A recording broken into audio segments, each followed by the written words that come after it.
Hi, good afternoon. My name is Pratik Gupta and welcome to PW UPSC वाला। तो basically आज जो topic मैं आप लोगों के साथ डिस्कस करने वाला हूँ वो बहुत ही एक जनरल सा टॉपिक है regarding the strategy of UPSC in different areas. तो जो हमारे टॉपिक जो आज डिस्कशन का होने वाला है वो है आपका how to analyse your mock test. देखिए, अगर मैं अपने पर्सनल एक्सपीरियंस से आपको एक चीज़ बताऊं that I also gave the UPSC examination and for the last 11 years I am teaching to civil service aspirants। तो बहुत सारे स्टूडेंट्स से इंट्रैक्शन होता है, हजारों लाखों बच्चों से मिल चुके हैं, उनके डाउट सुन चुके हैं, उनकी बातें सुन चुके हैं, उनके अलग अलग व्यू पॉइंट सुन चुके हैं। तो डिफरेंट डिफरेंट चीज़ों के बारे में बात होती रहती है, डिस्कशन होती रहती है और हम उनके बारे में नई नई चीज़ें हमें पता लगती रहती हैं। तो as you know, teaching is something where we are also learning every day. तो मॉक टेस्ट एक ऐसी चीज है, मान के चलिए, जिनको लेके स्टूडेंट्स हमेशा कंफ्यूज रहते हैं कि कब सर हमें मॉक टेस्ट करने चाहिए, हमें जो प्रीलिम्स की टेस्ट सीरीज होती है वो कब से लगानी चाहिए। तो आज के जो मॉक टेस्ट की मैं बात करने वाला हूँ वो है मेनली आपके प्रीलिम्स पॉइंट ऑफ व्यू से। तो it is not something from the mains perspective, it is something from the prelims perspective. कल ही मेंस का रिजल्ट आया, तो जल्दी ही मेंस के ऊपर भी एक वीडियो मैं रिकॉर्ड करूंगा रिगार्डिंग कि मेंस की टेस्ट सीरीज कब ज्वाइन करनी चाहिए and what is the right way to write the answers in the mains examination. तो वो भी हम आने वाली क्लासेस के अंदर या आने वाले यूट्यूब लेक्चर्स के अंदर वो हम डिस्कस करने वाले हैं। ठीक है, देखिए, इस लेक्चर में मैं सबसे पहले आपको ये बताने वाला हूं कि अलग अलग व्यू पॉइंट्स क्या होते हैं, सोच क्या होती है स्टूडेंट्स की जब वो बात करते हैं मॉक टेस्ट की। ठीक है, इसमें कुछ मेरे अपने एक्सपीरियंसेस हैं और कुछ ऐसे एक्सपीरियंसेस हैं जो मुझे स्टूडेंट से सीखने को मिले हैं जब मैं उनसे इंटरेक्शन करता हूं one two one and they telling me about their issues and more over what ever problems they being facing. Okay, चलिए पहले इशू की बात करते हैं और पहले पॉइंट की बात करें। स्टूडेंट्स तो नॉर्मली मेरे से कहते हैं वो ये है कि what ever mistakes I am doing in मॉक्स I will not commit in examination hall. देखिए, सबसे कॉमन मिस्टेक और सबसे आई वुड से भारी मिस्टेक जो स्टूडेंट करते हैं वो क्या है। अब जैसे आप देखते हैं कि यूपीएससी के जो हमारे प्रीलिम्स के पेपर होते हैं, प्रीलिम्स के पेपर में हमें पता है कि हमारे पास क्वेश्चन है, एक स्टेटमेंट है और उसके बाद हमारे पास 4 ऑप्शन है। ठीक है, देखिए सिलेबस इतना वास्ट होता है, इतनी सारी चीजें हमने पढ़ रखी होती हैं और कई बार ऐसा होता है कि एक ही टॉपिक को हमने कई बार 2-3 मल्टीपल बुक से पढ़ चुके होते हैं, या फिर उसको हमने इंटरनेट पे चेक किया है, या फिर हमने किसी टेक्स्ट बुक से पढ़ा है, या फिर हमने किसी न्यूज़पेपर में, किसी आर्टिकल में, अलग अलग जो मैगजीन्स आती है उनमें से हम पढ़ते रहते हैं। तो कई बार ऐसा होता है कि कुछ कंफ्यूजन्स क्रिएट हो जाती हैं जब हम क्वेश्चन को टैकल करते हैं एग्जामिनेशन हॉल के अंदर। यार ये भी पढ़ा था, वो भी पढ़ा था, अब पता नहीं इसमें से ठीक आंसर क्या है और क्या नहीं है। तो ये कई बार हमारे माइंड में क्वेश्चन आ जाता है। अब देखिए है क्या, जिन क्वेश्चन में, जो क्वेश्चन आपके स्टेटमेंट बेस्ड होते हैं, जिसमें आपको एक स्टेटमेंट दे दी, 4 ऑप्शन दे दिए, उसमें तो मैं कहूँगा चीज़ें कंपैरेटिवली डिफिकल्ट हो जाती हैं। ठीक है, क्योंकि अगर आपको पता है तो आपने आंसर मार्क किया और अगर आपको पता नहीं है तो आप मार्क नहीं कर पाएंगे। ठीक है, but when you have a question and then you have multiple statements and then you have options like A B C D, जिसके अंदर बोलते हैं 1 2 and 3 all, 1 and 2, then 2 and 3, 1 and 3, these kind of options you people have been getting। तो होता क्या है, जब हमें एक स्टेटमेंट में कुछ कंफ्यूजन है तो हम उसमें दोस्त ऑप्शंस को आराम से एलिमिनेट कर लेते हैं, बट जो 2 ऑप्शन हमारे बच जाते हैं उसके अंदर हमें भयंकर कंफ्यूजन हो जाती है कि इनमें से ठीक क्या है। तो मान लीजिए आप मॉक टेस्ट कर रहे हैं और मॉक टेस्ट में आपने इसको मार्क किया। ठीक है, आपको 1 and 3 के बीच में कंफ्यूजन थी, आपने बी को मार्क किया कि यार मुझे लग रहा है कि यही हो सकता है। आपने 1 and 2 मार्क कर दिया।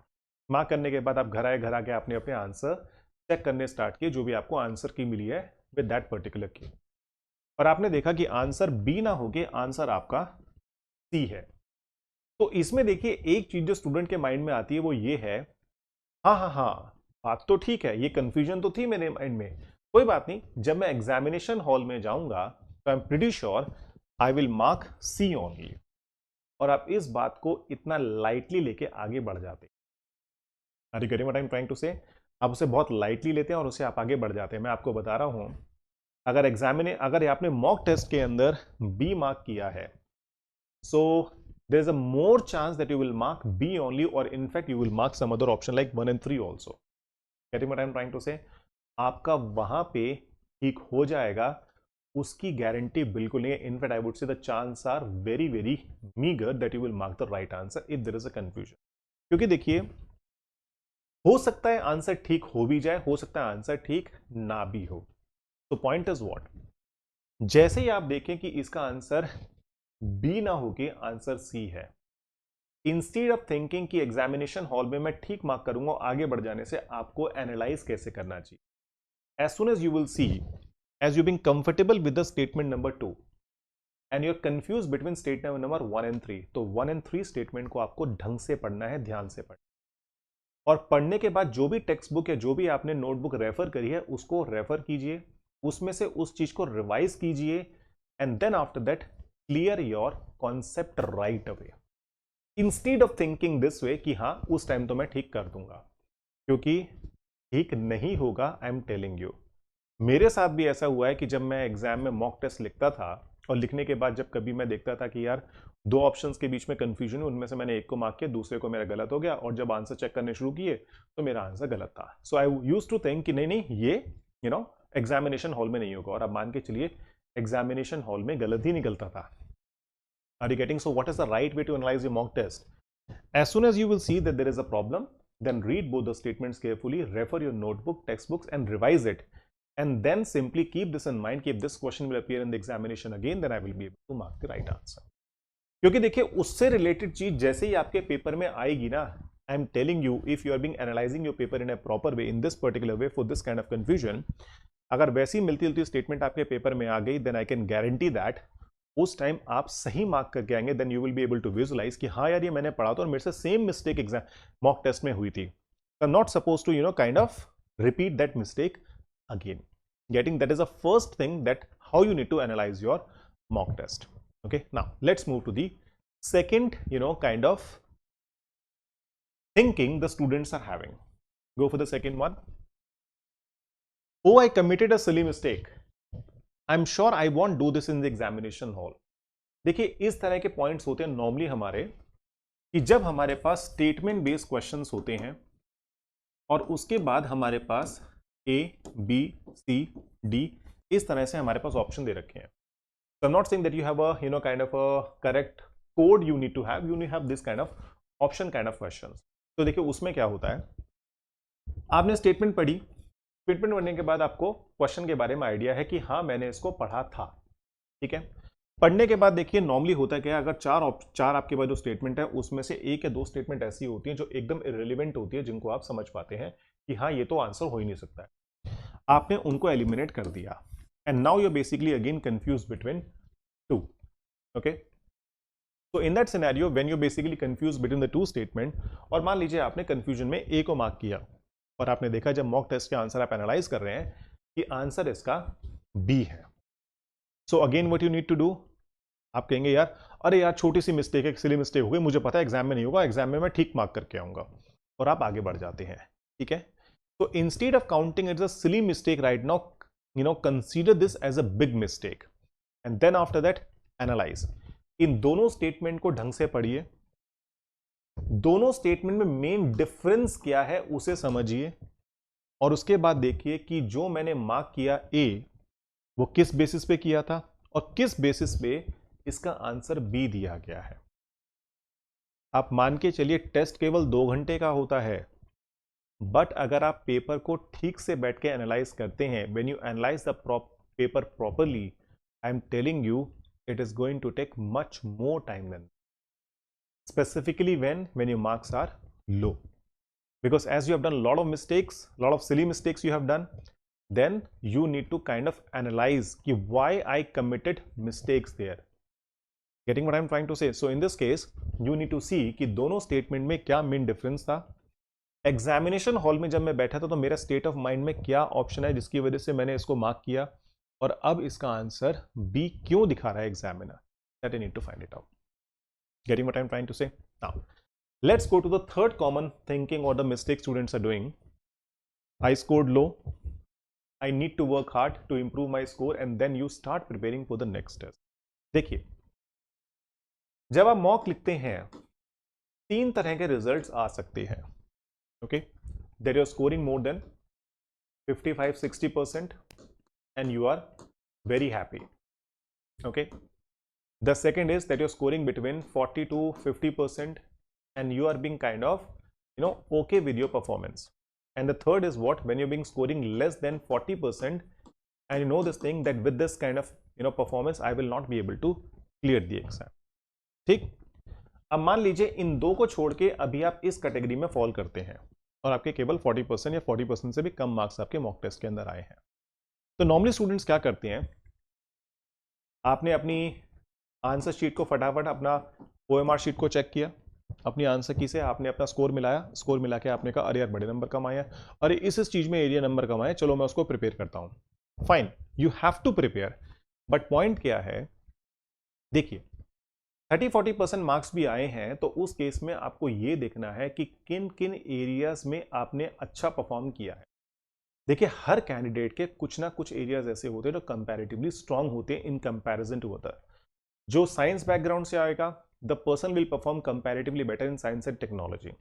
The person who will come from arts background, the person will comparatively perform better in history and geography in the normal subject. A person who's been coming from commerce background, the person will perform better in your subject called economics and some of the current affairs part. ठीक है, तो हर किसी के अपने अपने strong area होते हैं. तो पॉइंट क्या है, जैसे आप अपने स्कोर को मैच करें, आप उनको देखें कि आपके कितने कितने मार्क्स आए हैं, उसके बाद सिंपल स्ट्रेटेजी आपकी ये होनी चाहिए कि ये देखिए कि किन एरियाज में आई performed better, that means I scored more than 50%. क्योंकि जैसे आपको पता है इकोनॉमिक्स से 18-20 क्वेश्चन आ रहे हैं, ठीक है, साइंस एंड टेक्नोलॉजी के 10 से 15 क्वेश्चन आ रहे हैं, पॉलिटी के 15 से 20 क्वेश्चन आ रहे हैं, ज्योग्राफी के 15 क्वेश्चन आ रहे हैं. इस तरह से क्वेश्चन का ब्रेकअप होता है. जिन जिन एरियाज में आपने अच्छा परफॉर्म किया है, तो यू नीड टू एनालाइज कि जो मेरा 40% के आसपास स्कोर आया, उससे कम स्कोर आया, उसमें मैं ज्योग्राफी हो गया, इकोनॉमिक्स हो गया, पॉलिटी हो गया, ठीक है, साइंस एंड टेक्नोलॉजी हो गया और आपका हिस्ट्री वाला पार्ट हो गया. तो सबसे पहले आपको ये देखना है कि इन पांचों एरियाज, क्योंकि देखिए प्रीलिम्स में 5 एरिया जो बहुत इंपॉर्टेंट होते हैं, बाकी आपको करंट अफेयर्स का पार्ट हो गया, कुछ कन्वेंशनल पार्ट आपका एग्जाम में आ जाता है. ठीक है, तो आपको इन पांचों में देखना है कि आप किस में अच्छा परफॉर्म करें, यानी कि आपके जो मार्क्स कम आए उनमें से किन एरियाज में आपने कंपैरेटिवली 50% के आसपास स्कोर किया.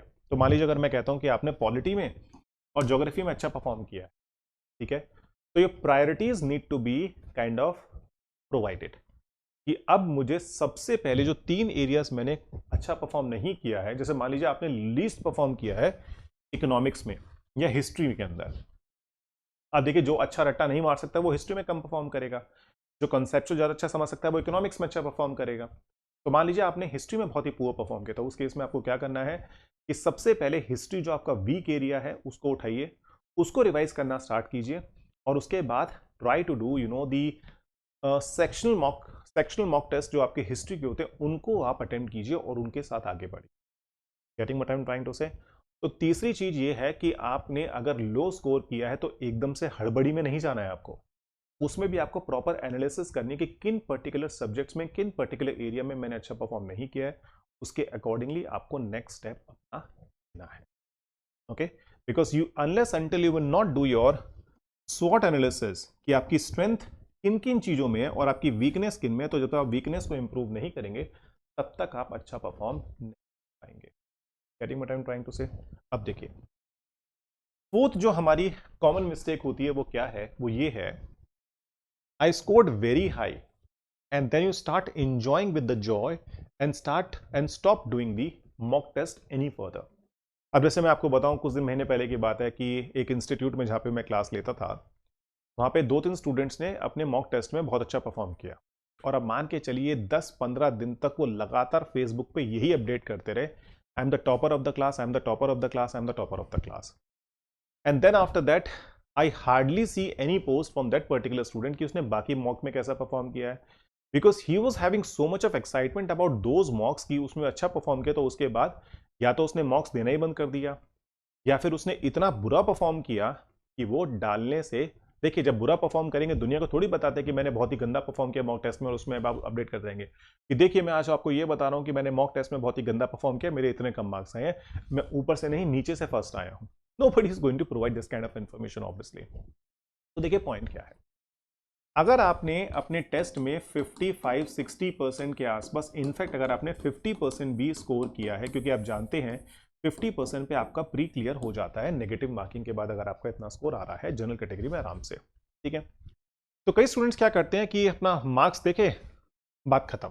No, again if you are being scoring high, then certainly जिन जिन एरियाज में आपकी स्ट्रेंथ है, हो सकता है उन एरियाज की वजह से आपके मार्क्स ज्यादा आए हो। अब जैसे मान लीजिए किसी की इकोनॉमिक्स में और पॉलिटी में पकड़ बहुत अच्छी है, और जिस टेस्ट में आपने 60% 55% स्कोर किया है, ठीक है, इन दोनों एरियाज में से 40-45 क्वेश्चन मान लीजिए आ गए और आपने इनमें से 90-95% के आसपास करेक्ट कर दिया और आपका स्कोर शूट अप कर गया, यानी कि बाकी एरिया जो 3 बचे आपके, ज्योग्राफी, देन आपका बचा history, and then after that science and technology, यानी कि ज्योग्राफी में, साइंस एंड टेक्नोलॉजी में और हिस्ट्री में आपने इतना अच्छा परफॉर्म नहीं किया है, but still your overall marks is high, certainly you will be able to clear the prelims examination, अगर ऐसा ही पेपर आपका प्रीलिम्स में आगे इसी तरह की वेटेज के साथ साथ।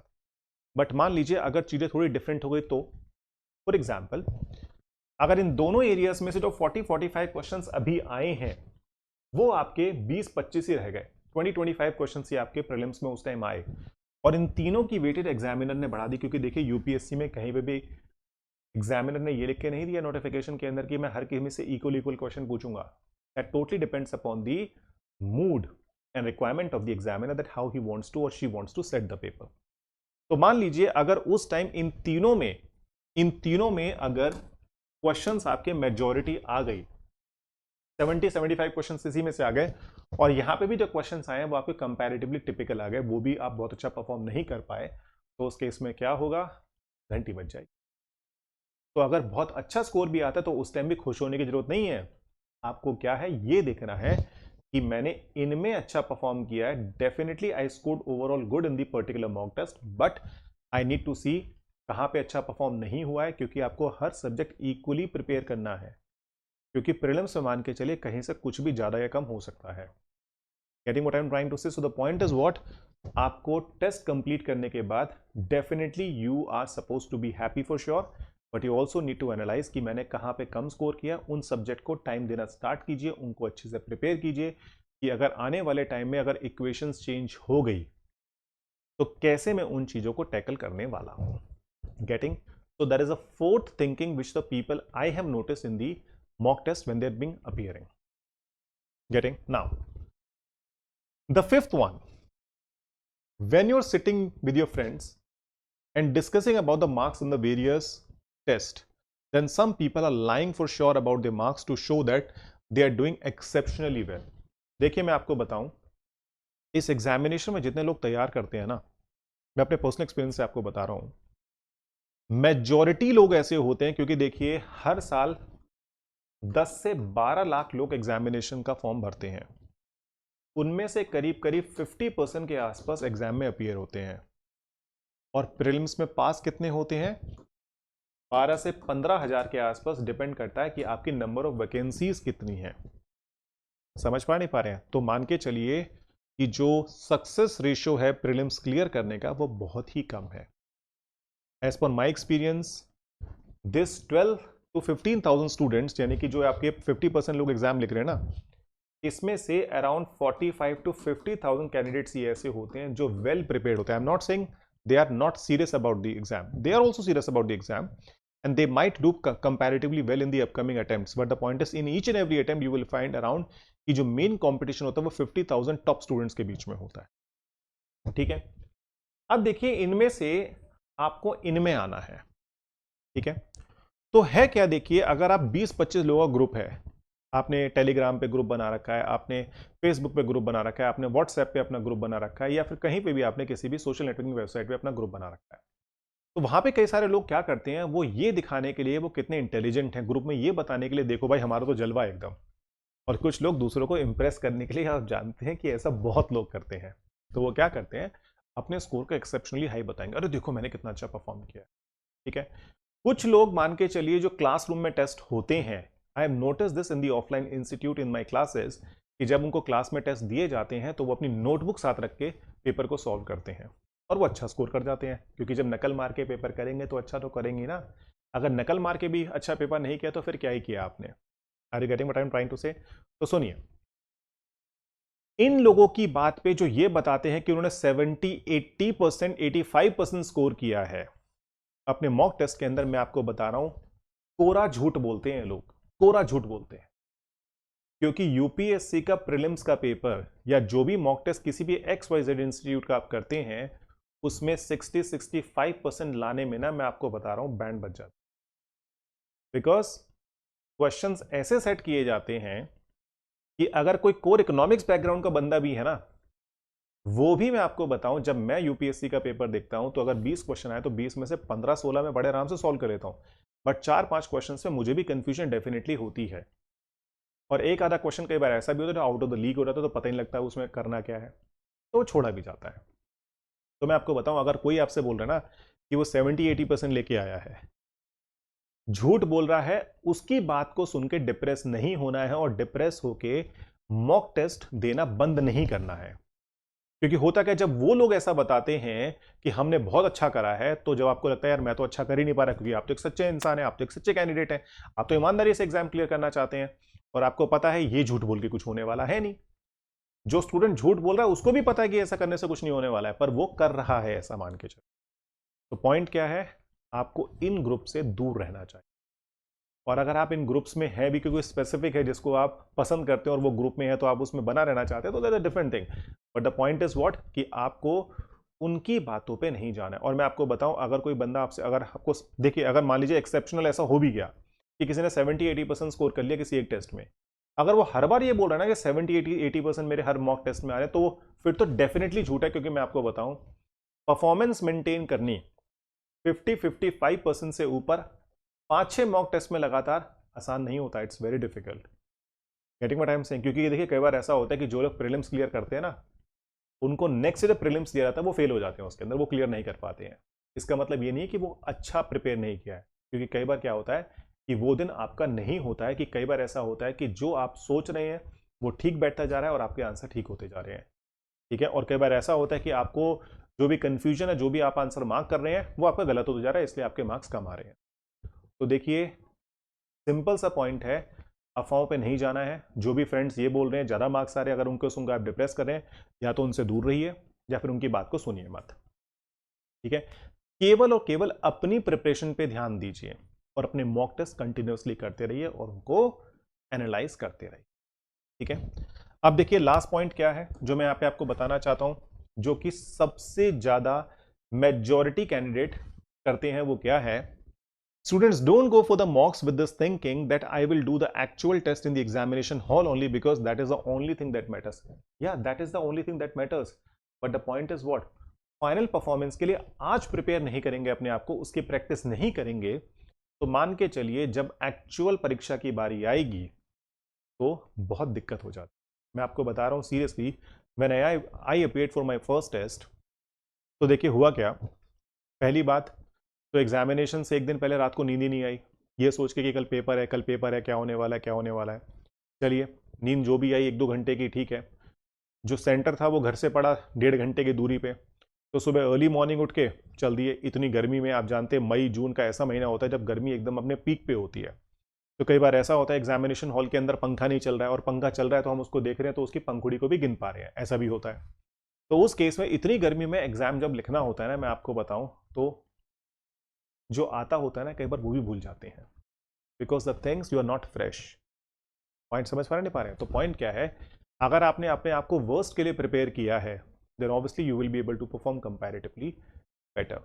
तो इसीलिए आपको हर सिचुएशन में हर तरीके से अपने आप को प्रिपेयर करना है। ठीक है, मॉक्स लिखने हैं, मॉक्स लिखने के बाद जो जो पॉइंट मैंने आपको बताया उन सबको आपको फॉलो करना है, और फॉलो करने के बाद आप मान के चलिए धीरे धीरे अपनी परफॉर्मेंस को आपको इंक्रीज करना है। अगर आपको लगता है ओवरनाइट इंक्रीज हो जाए तो पॉसिबल नहीं है, it will take time to increase your score. Getting what I am trying to say? तो सिंपल सा लॉजिक क्या है, जब आप तैयारी शुरू करते हैं, जैसे जैसे आपके टॉपिक कंप्लीट हो, जैसे मान लीजिए आपने जीडीपी का टॉपिक कंप्लीट कर लिया, तो जो भी आपके क्लास नोट्स हैं प्लस जो भी आपको मटेरियल मिला है पढ़ने के लिए, उनको कंप्लीट कीजिए। उनको अच्छे से रिवाइज कीजिए और रिवाइज करने के बाद कोई एक पर्टिकुलर बुक परचेज कीजिए जिसमें आपके ऑब्जेक्टिव क्वेश्चंस आपको मिलते हो, चाहे वो किसी इंस्टीट्यूट की हो, चाहे वो किसी एक पब्लिशर की हो। जैसे एक बुक जो मुझे काफी पसंद है वो है आपकी ल्यूसेंट ऑब्जेक्टिव। ल्यूसेंट ऑब्जेक्टिव की जो बुक है आपकी, उसमें आपको टॉपिक वाइज क्वेश्चन मिल जाते हैं कि यूपीएससी के जो पिछले कई साल के पेपर्स में आ चुके हैं, प्लस साथ ही साथ जो आपके अलग अलग जो यूपीएससी के एग्जाम्स हैं, एनडीए के हैं, सीडीएस के, उसमें उससे रिलेटेड जो क्वेश्चंस आते हैं वो आप सॉल्व कर सकते हैं। Okay, but you need to attempt questions only when and you need to see questions only when. देखिए, क्वेश्चन जब तक नहीं देखने हैं जब तक आप उस टॉपिक से प्रॉपर तरीके से फैमिलियर नहीं हो जाए, क्योंकि अगर आप क्वेश्चन देख देख के तैयारी कर रहे हैं तो उस केस में मान के चलिए फिर उन क्वेश्चंस को अटेम्प्ट करने का मतलब ही नहीं, क्योंकि आपको ऑलरेडी उनका आंसर पता है। You will be able to know your actual performance only when you first of all prepare yourself and then you will go for the objective questions। ठीक है, अब देखिए आपने जब क्वेश्चन अटेम्प्ट किए, अगेन टारगेट क्या है कि मुझे सारे अटेम्प्ट नहीं करने हैं, मुझे मेरा स्कोर देखना है कि 50% आ रहा है या नहीं आ रहा है, क्योंकि 50% पे कॉल आ जाती है, आपको पता है 50% मेरा स्कोर आ रहा है, आई एम डूइंग गुड। उसके बाद जो भी क्वेश्चंस आपने इनमें मिस्टेक करी है उनको आपको एनालाइज करना है, और जो क्वेश्चंस आपने छोड़ दिए हैं उनमें आपको ये देखना है कि ये मुझे क्यों नहीं आते थे और इनका क्या रेलेवेंस है, उनके बारे में थोड़ा पढ़ लीजिए। धीरे धीरे आपकी नॉलेज वास्ट होती चली जाएगी और डेफिनेटली आप अपने डिलीवरेंस डे यानी कि जो आपका 28 मई 2023 को एग्जाम है, आप उसके लिए प्रिपेयर हो जाए। मेरा पॉइंट समझ रहे हैं? तो लॉजिक सिंपल है, बेसिक चीजों को ध्यान रखना है, मॉक टेस्ट जरूर करने हैं, उनको एनालाइज करना है, और एनालाइज करने के बाद उनसे सीखना है कि सिली मिस्टेक्स या जो भी मिस्टेक्स हम कर रहे हैं उनको रिपीट हम ना करें, क्योंकि एनालाइज करेंगे और उन चीज को इंप्लीमेंट करेंगे आने वाले टेस्ट के अंदर, तो मान के चलिए कंपैरेटिवली चीजें बेटर होती जाएंगी। बस एक शॉर्टकट देखिए, कई बार क्या होता है कि लाइफ में ना जब लिखा होता है कि पेपर क्लियर नहीं होने वाला होता है, तो देखिए उस केस में हमें चांस लेना पड़ता है, क्योंकि देखिए मैं आपको अपना एक पर्सनल एक्सपीरियंस बताता हूं कि when I went for my third attempt, जिसमें मैंने अपना इंटरव्यू भी एक बार और दिया था यूपीएससी का, मैं प्रीलिम्स के लिए बैठा, ठीक है, उस टाइम 150 क्वेश्चंस होते थे, 2010 की बात है, ठीक है, 150 क्वेश्चन जीएस के पेपर में होते थे और कट ऑफ वही आती थी 60-65 के आसपास कट ऑफ आती थी जीएस की, and the other option subject used to have. Paper इतना टफ आया था, मैं आपको बताऊं कि out of 150 question, despite that I cleared prelims in the first and second and I scored really well in the GS paper, I was able to solve only 42 questions and I was aware I'm not going to clear the exam। मुझे पता था मैं exam clear नहीं कर पाऊँ, ठीक है। अब देखिए एग्जामिनेशन हॉल में जब सारी चीज़ें कंप्लीट हो गई, मैंने देख लिया कि और क्वेश्चंस में मैं किसी भी, मान के चलिए ये 42 मैं वो बता रहा हूँ जिनमें मैं 100% श्योर था जो मैं कर चुका था, यानी कि I was able to mark the right answer completely, and the second is what, in those where I was 50% sure. तो इसमें भी कुछ क्वेश्चन मेरे ठीक होने थे, कुछ क्वेश्चंस मेरे गलत होने थे। इसके बाद देखिए जब मुझे पता लगा कि पेपर क्लियर नहीं होने वाला है, तो एक लंबी सांस भरी, पानी पिया, गर्मी थी काफ़ी, मुझे याद है करीब करीब आई थिंक 22 मई का दिन था और काफ़ी गर्मी थी, काफ़ी मतलब पंखा भी नहीं चल रहा था रूम में। मैंने कहा भाई इस बार तो प्रीलिम्स भी क्लियर नहीं होने वाला है, पहले 2 अटेम्प्ट तो हो ही चुके हैं, इस बार तो घर वाले में प्रीलिम्स नहीं हुआ तो कहेंगे भैया तुमसे कुछ नहीं होने वाला है, तुम छोड़ो वो कुछ अपनी पढ़ाई वढ़ाई के बाद अपनी जॉब पे ध्यान दो। हमने कहा चलो भाई चांस लेते हैं। अब देखिए एक जो कॉमन मिस्टेक स्टूडेंट्स करते हैं वो क्या है कि जब वो तुक्के मारने शुरू करते हैं तो वो ऐसे डिजाइन बना देते हैं, किसी में ए लगा दिया, किसी में बी लगा दिया, किसी में सी लगा दिया, किसी में डी लगा दिया, इस तरह से वो ऑप्शंस मार्क करते चले जाते हैं। उनको पता है पेपर क्लियर नहीं होना हुआ तो सब में, क्योंकि देखिए एमसीक्यूज करना सबसे आसान होता है क्योंकि आपको केवल गोले डाक करने होते हैं। मेरा पॉइंट समझ रहे हैं? तो देखिए उस केस में अगर आपने इस तरह से डिजाइन बनाया है तो मैं आपको बता रहा हूं बहुत ही कम चांस होते हैं कि आपका एक भी क्वेश्चन का आंसर ठीक हो, ठीक है। तो उस केस में आपको देखिए स्मार्ट टेक्निक क्या लगानी है एग्जाम में अगर आपको क्वेश्चंस के कुछ आंसर्स ठीक चाहिए। देखिए 4 ऑप्शन है, एक ऑप्शन ठीक है, 3 गलत है, यानी कि 25% चांस है सही ऑप्शन लगाने के लिए अगर आप तुक्का मारते हैं, और 75% चांस है कि आपका आंसर गलत होने वाला है। Are you getting what I am trying to से?